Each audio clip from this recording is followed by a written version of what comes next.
20 years ago, I couldn't order a pizza over the phone without having a panic attack. Now I coach high performing men from around the world via my YouTube channel and my live workshops. In this video, I'm going to share the 10 cheat codes that completely transform my social anxiety and that I wish I could have given my younger self to save them decades of struggle. And stick around to the end because number 10 is a little bit weird and it's not something that people usually speak about. Hey guys, my name's Ed Barton and I'm a social freedom coach, and I struggled with social anxiety from as far back as I can remember, from around the age of 4 right up until the age of 32, when I took massive action to overcome my problems. So if you're watching this and you're going through all of the stuff that comes with social anxiety, the blushing, the sweating, relying on alcohol or prescription medication, self-isolating, avoiding social gatherings, I know where you're coming from. I was exactly in that place myself more than 10 years ago. I tried everything to overcome my social anxiety. I went through all kinds of therapy. I did acupuncture, tried herbal supplements. I even spent a fortune flying down to the rainforest in Peru to drink ayahuasca, and none of that stuff actually worked. What really worked is the 10 things that I'm going to share with you in this video.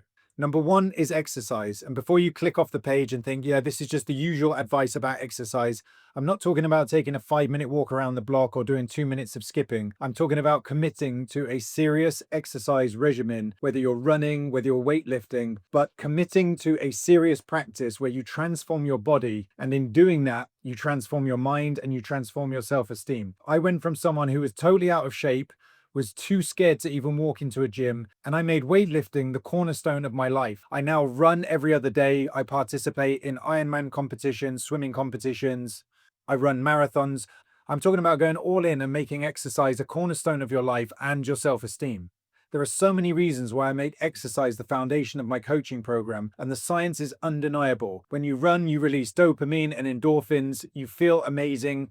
Your anxiety can't argue with that kind of rush of neurotransmitters and hormones. You also release BDNF, which is brain-derived neurotrophic factor, and this helps the brain to grow. It helps your cognitive function. So the evidence is undeniable, but to get the real benefits, you have to commit seriously. Running or going to the gym a few times a week and transforming your body. Because when you have a real physical transformation, you have a mental transformation as well. Cheat code number 2 is food is medicine.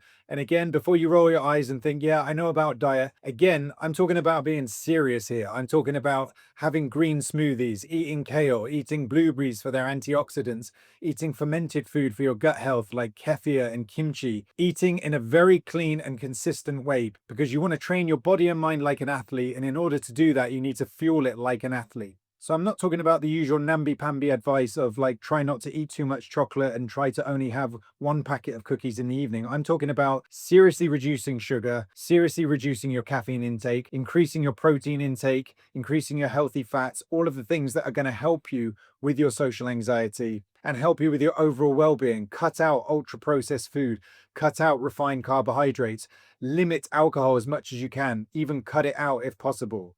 I'm talking about getting really serious with your diet so that you can be a high-performing man.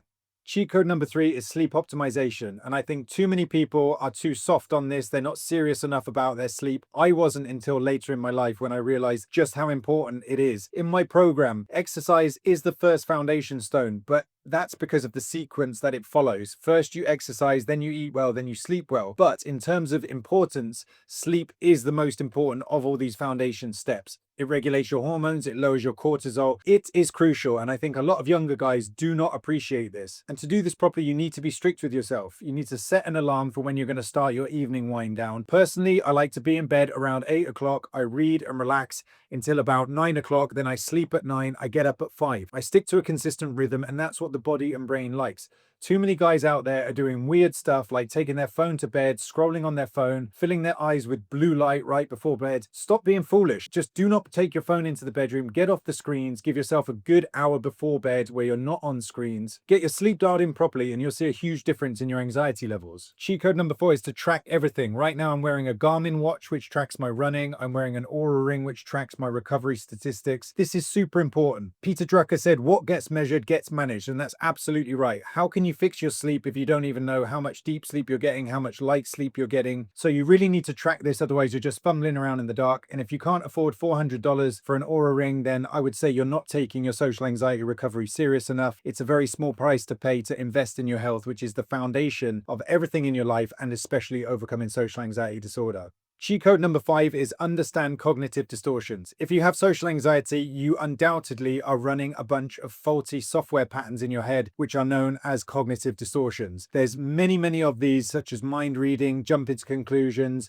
emotional reasoning, black and white thinking. This is a game changer. If you don't understand about this now, you really need to educate yourself on this. This is also part of the program that I take clients through. So if you're interested in having guided help on learning this stuff and transforming yourself, then click the link below this video. Understanding cognitive distortions is like having an instruction manual for what's going on inside your head. Before you learn about this stuff, you just take your thoughts as truth. You don't realize how distorted and unhelpful your thinking patterns are. So you really need to educate yourself on this. Cheat code number 6 is learn about evolutionary psychology, social dynamics, female psychology, the psychology of seduction, because we are social primates. And if you're lonely, isolated, sexually frustrated, there are reasons for that, and you can understand and learn about this stuff. There are many books you can study, like The Art of Seduction by Robert Greene, Influence by Robert Cialdini, and The Social Animal by David Brooks. It's no good spending all your time alone being isolated and then getting bitter about the world because other people are being more successful socially in their dating life. There are reasons for what is going on with you. And I was exactly the same as this. I didn't know anything about it. Again, I was totally blind. So I started to blame other people. I started to say the world is unfair, the dating market is unfair. But there's science behind all of this. You need to understand the psychology of what is going on. Cheat code number 7 is face your fears. Nothing can replace real world experience where you're just going out, smashing down your comfort zone every single day, every single week, stacking new blocks of evidence for your brain to see that you're changing. This is a scary process. I was lucky enough to have training partners. I partnered up with coaches. I partnered up with friends and wingmen who would go out and do stuff with me. If you feel you want support and you want someone to take you through this process, you can click the link below this video and reach out to me. We can have a free one-to-one call and discuss where you're at and what you're going through. But whatever you call it, whether it's exposure therapy, facing your fears, social anxiety challenges, this is really where the rubber meets the road. You're taking massive action, you're building new pathways in the brain, and you're becoming a different person through these actions. Cheat code number 8 is invest in personal grooming. Whether it's some fitted shirts, good cologne, nice suits, this stuff projects confidence. If you're walking around in disheveled clothes with a bad haircut and a stooped posture, you're telling the world that you're a low status, low self-esteem person, and they will treat you accordingly. If you take pride in your appearance, you're sending out a very strong signal to other people that you have self-esteem, that you care about yourself, and that they need to treat you in this way.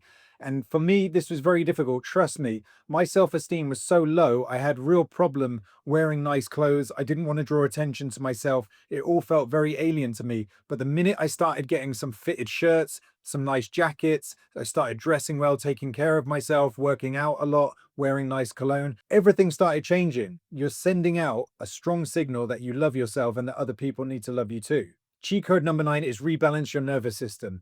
When you've lived with social anxiety for years and decades, as I did and you may have, the anxiety gets written into your body. It's not just a mental thing, it's written into the nervous system. So you really need to understand how the sympathetic and parasympathetic nervous systems work, how you can rebalance, and how you can get more control of the parasympathetic system, how you can increase the vagal tone by stimulating the vagus nerve. There are things you can do like yoga, pranayama, breathwork, stretching. All of these things are excellent. This was a very crucial part of my transformation and I highly recommend it to you. The 10th and final cheat code is one that you may not hear spoken about a lot. It might sound a little bit woo-woo to you, but it is self-love. This is really the core of recovery from social anxiety. This is the most important cheat code, not just for overcoming social anxiety, but for living a happy, fulfilling life. At some point, you're going to have to do the inner work. You're going to have to change this relationship with yourself. You're going to have to change that punishing inner voice and stop putting yourself down. Learn to appreciate, accept, and love yourself. This really is the most important thing that I've learned over all these years of overcoming social anxiety, coaching others to do the same, and also just from living life on this earth. This is the most important thing you can learn for anything. And this can be done in many ways. One way is through building trust with yourself. So you start doing the things that you say you're going to do. You start voicing your own opinions. You start being authentic. The more authentic you are, the more you build integrity. You start strengthening yourself. Do things which scare you. Do things that you admire in other people. And then you start to admire yourself. The best way to build self-esteem is to do things that you respect. So you start building this respect for yourself. Esteem means the regard in which you hold yourself. So if you look at other people and you respect them because they get up at 5 o'clock, because they go running, because they do push ups, because they've started their own business, because they have a successful dating life. Start doing that in your own life, and you will start to build that respect for yourself. Another important part of it is working with a journal, because at the moment, your view of yourself is probably very distorted. You have a very overly critical view of yourself. You need to try and rebalance this to have a more rational view of yourself and see yourself more how other people see you.